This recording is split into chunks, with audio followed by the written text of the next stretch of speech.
Hi, class. Today we're going to continue our conversation with ethics and corporate social responsibility.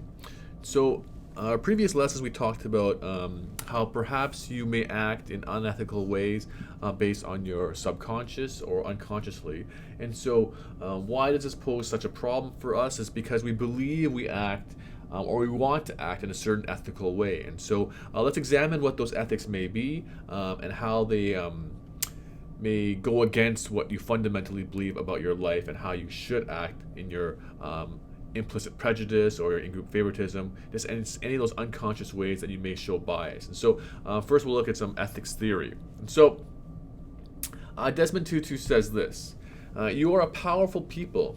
You can make this world a better place where business decisions and methods take account of right and wrong as well as profitability. You must take a stand on important issues, the environment and ecology, affirmative action, sexual harassment, racism, and sexism, the arms race, poverty, the obligations of the affluent West to its less well off sisters and brothers elsewhere."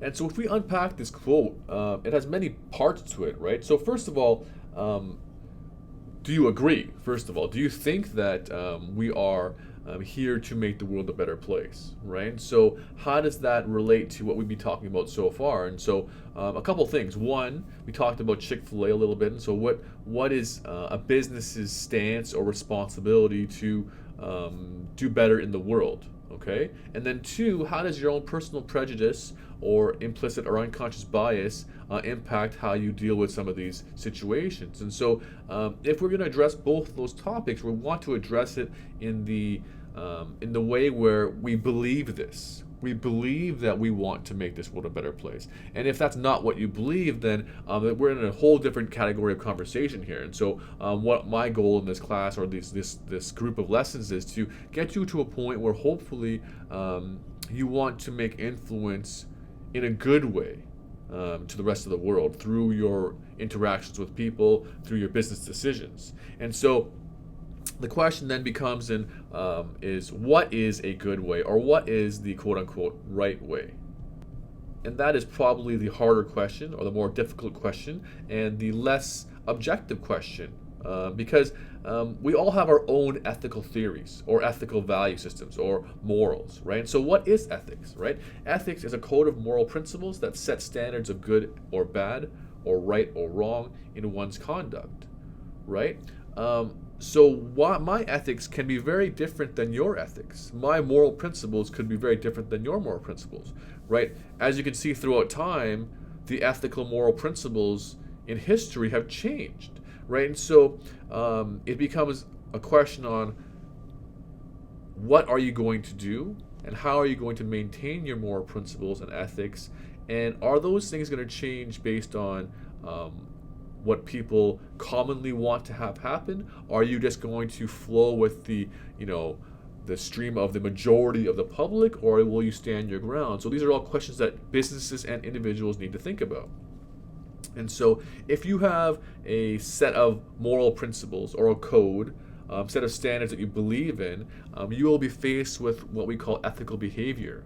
And so, ethical behavior is behavior that is acceptable to be good or right in context of that moral code, right? And so, you may say you have morals, or a certain specific type of morals or category of morals, or you believe certain things should be done based on certain topics.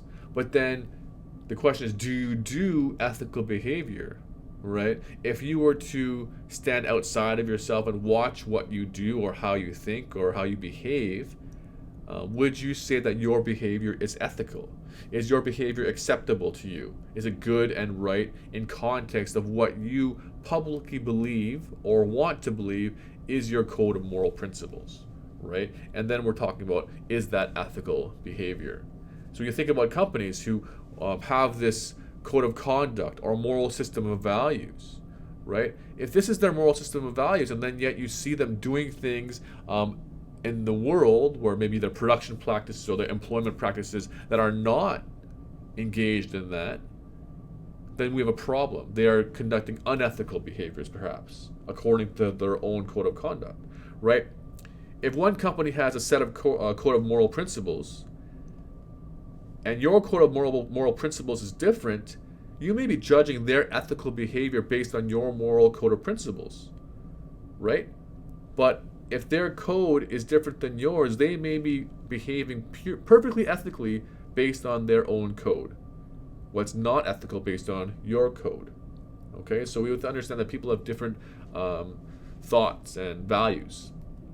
And so if we go on, let's look at some different types of ethical views. And so here is one, the utilitarian view. And so if I asked you, what viewpoint should you take, you might say, I would like the world to act to do the best, the greatest good for the greatest number of people. Okay, my actions, or we want the government actions to just be the best for everyone, as many people as possible. Right, we'll sacrifice a few to benefit the many. Right, this conversation could talk to the point where, are you willing to sacrifice a very, very small village to wipe out certain terrorist cells? Right, this terrorist cell may be the future killing of X number of people, and so to do that, I will sacrifice, these 20 innocents. Right? Again, these questions are difficult, right? But is this what you believe? Do you believe that sacrifice is worth it? And what if that sacrifice meant you were one of those few to be sacrificed for the greater good? Right? So we have to understand what maybe is the utilitarian view. 2, the individualism view. Right? Commitment to long-term advancement of self-interest. I feel like we all believe in this. We all have this in our framework. We all want the best for ourselves, right? But does the best for yourself trump your viewpoint on wanting the best for as many people as possible? Or do you believe that, doing what's best for yourself, you're willing to sacrifice that so more people can benefit? Right? And so where do your ethical views weigh more heavily, or where do you lean towards? 3, moral rights view. Behavior that respects and protects the fundamental rights of people. Right? Do you want to protect everyone's rights? Right? Everyone's rights to, say, for example, free speech. Right? Are you going to protect someone to be able to say whatever they want, even if you deem it to be hate speech? Right? Should they be allowed to say it? Or are you going to censor them? Right? So these are questions, right? So it's very easy to say, yes, I believe that we should protect everyone's fundamental rights. But what if those fundamental rights and their viewpoints are, the opposite of what you believe? Do you still want to protect them? Right? So those are kind of different ideas when they're going to challenge what you believe or how you view the world. Maybe you don't want to be moral rights view.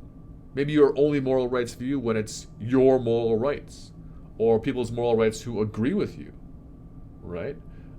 Think about gun control or gun laws in the States, right? People have a fundamental right to carry arms in many states, in many situations, right? That's their right. And do you believe can you want to protect that right? Or are you someone that maybe thinks that, maybe we should adjust that? In Canada, the government just banned certain types of assault rifles, right? So what is the right? And what rights do you believe that should happen? The 4th viewpoint is the justice view. To treat decisions that treat people impartially and fairly. Is this what you believe? Do you believe that justice is the most important thing in the end? Right? Justice, fair treatment, those kinds of things. And so is that what you believe you should do? And so are you going to support justice over individualism, or moral rights over justice, or utilitarian over moral rights? All these kinds of things you want to look at, right? Do I think that if we ban all weapons, because I believe that's a greater good for all people, do I think that's true? I don't know if I actually believe that, but what if you believe that? Do you think that's important? Maybe you do, even though that, the rights of people to bear arms might be sacrificed. Right? But you still think maybe that's better for everyone in the end. Again, so you have to figure out what is the viewpoint you maybe believe in, right? So take a minute to think about that. Think about, most of your decisions, where do they lie, and how do they relate to these 4 ethical viewpoints? And so here's just a pictorial a picture of what they might look like. Again, these are exactly the same thing: utilitarian, justice, moral rights, individualism, just kind of visually seen in a different way. So the next question is, are ethics relative? Right? So we all have our code of conduct or our moral value system, but are there some truths or are there some absolutes? And so let's explore that a little bit. So there's a concept called cultural relativism that we want to understand. And so cultural relativism talks about how your culture influences your ethical viewpoint a little bit, right? I think all of you can agree, you all have different cultural aspects to your lives, whether it's based on some Canadian things that have happened, maybe your nationality, maybe your status as an immigrant, or whatever it may be. Different contexts create different ways to behave, right? I believe in some things because of my Korean heritage, because I learned it from my parents, right? Not because I was born there or I ever grew up there, but my parents have, influenced my culture, or my culture is influenced by my parents, right? So, is there no one right way to behave, right?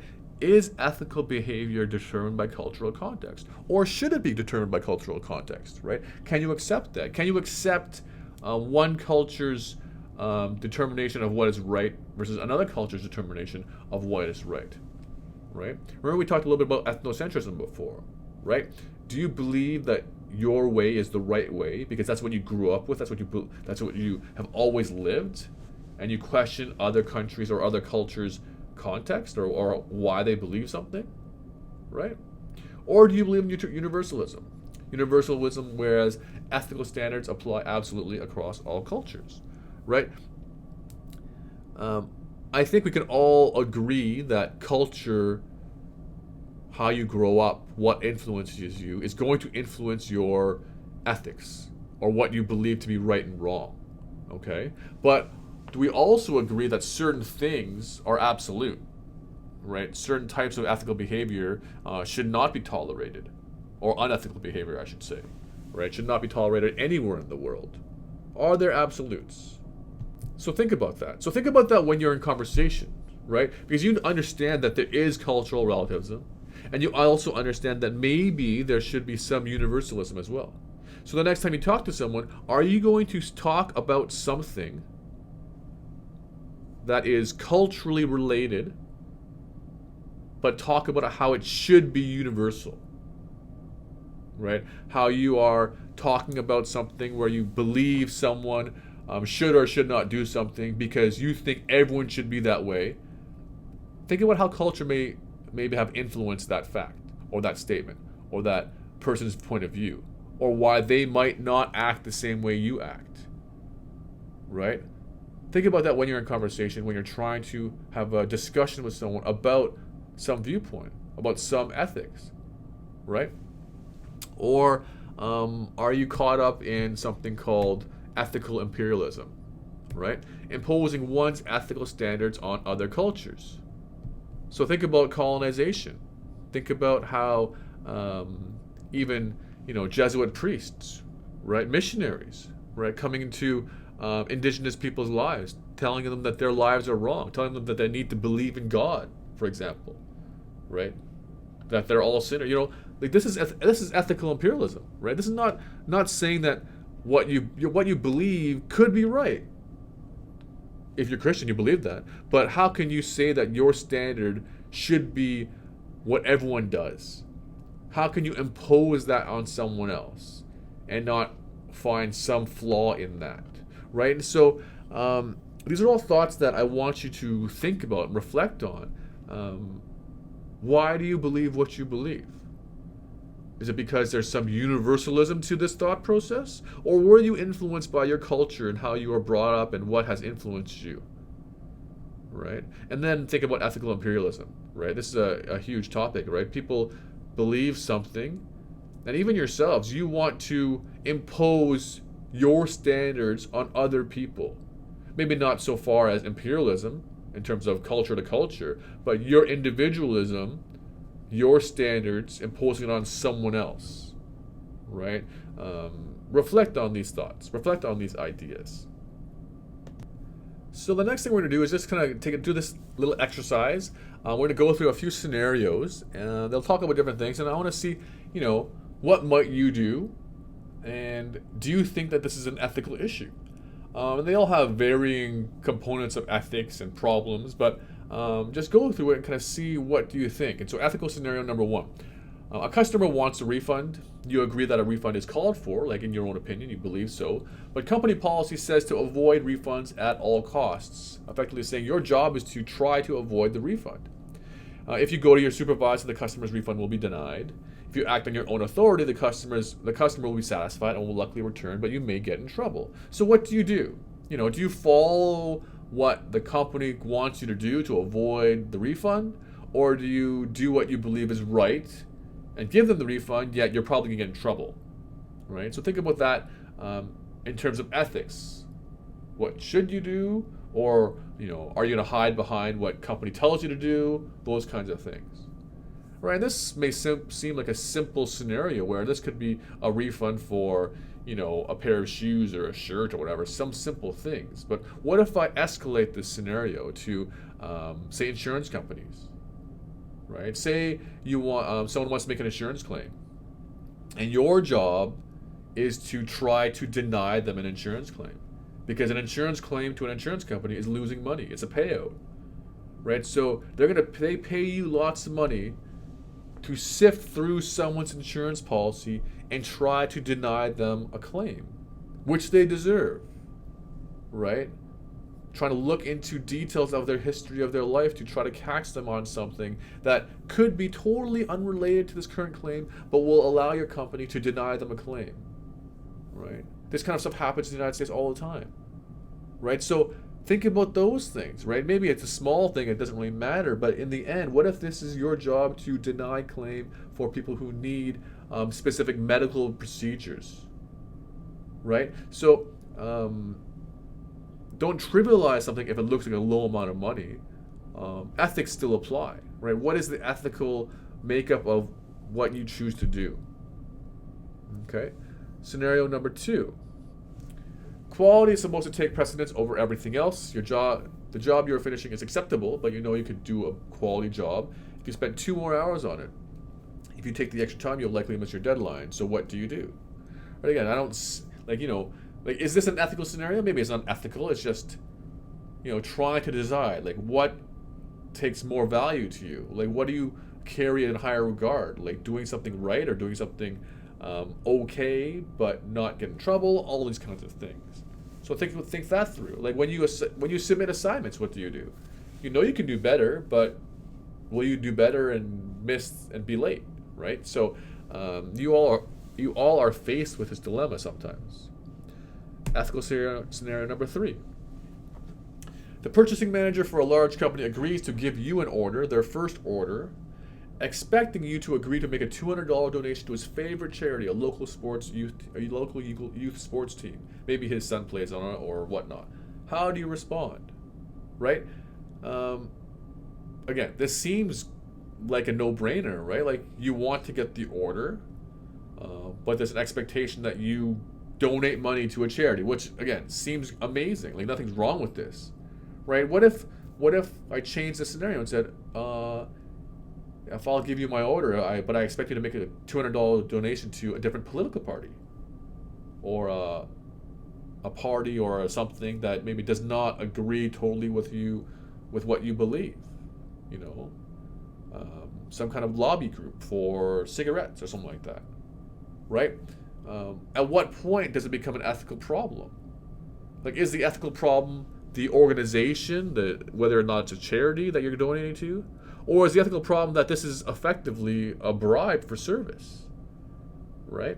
So, again, you can think of some things as simple as beneficial to some people, but if you unpack things a bit further, are there ethics involved? Again, and I'm not saying I agree or disagree with what one side is, but I want you to think about the scenario before you brush things off to think, oh yeah, that's a simple thing, that's not an ethical problem, whatever, right?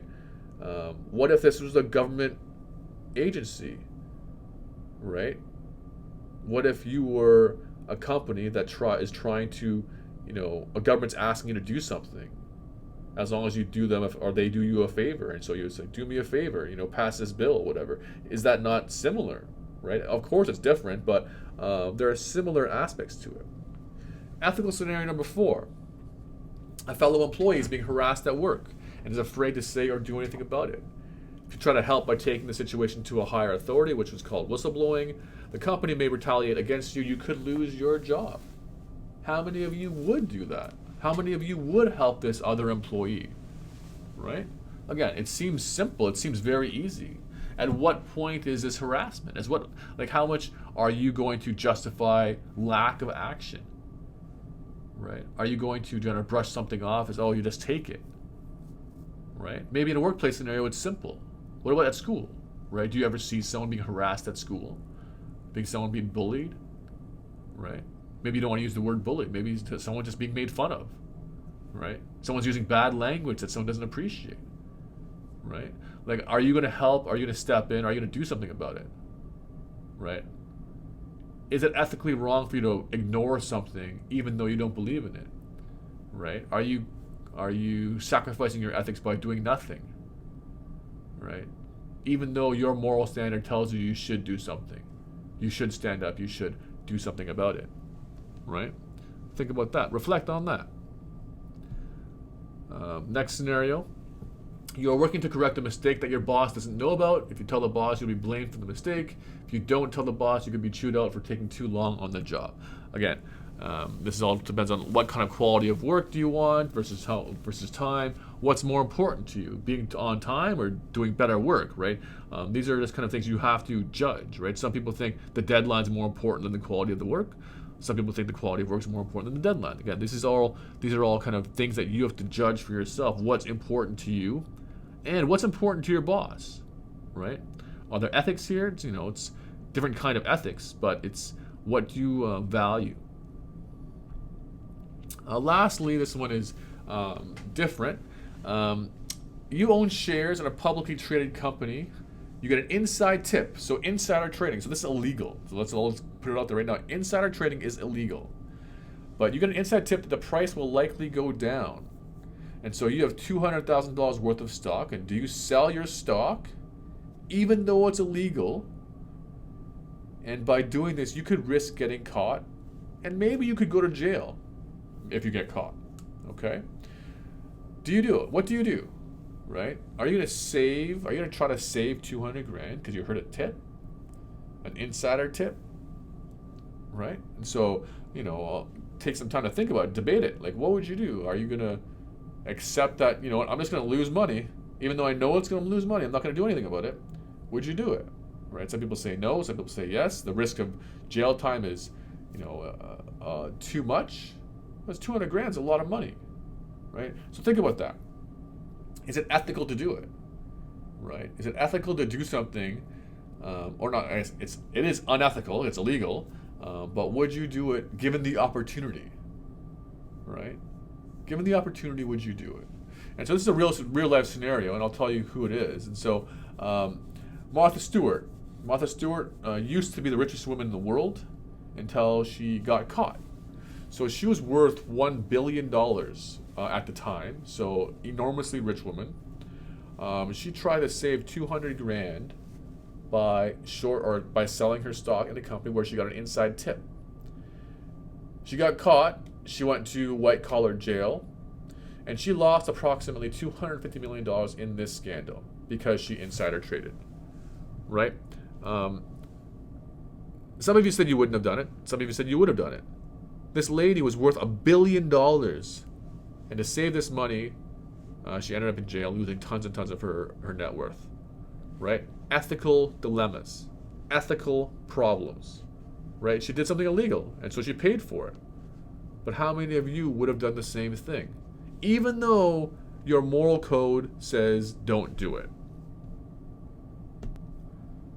So that concludes today's lesson. So I want to make sure that you finish reading the How Unethical Are You articles and finish your EdSpeed responses and work. Thank you.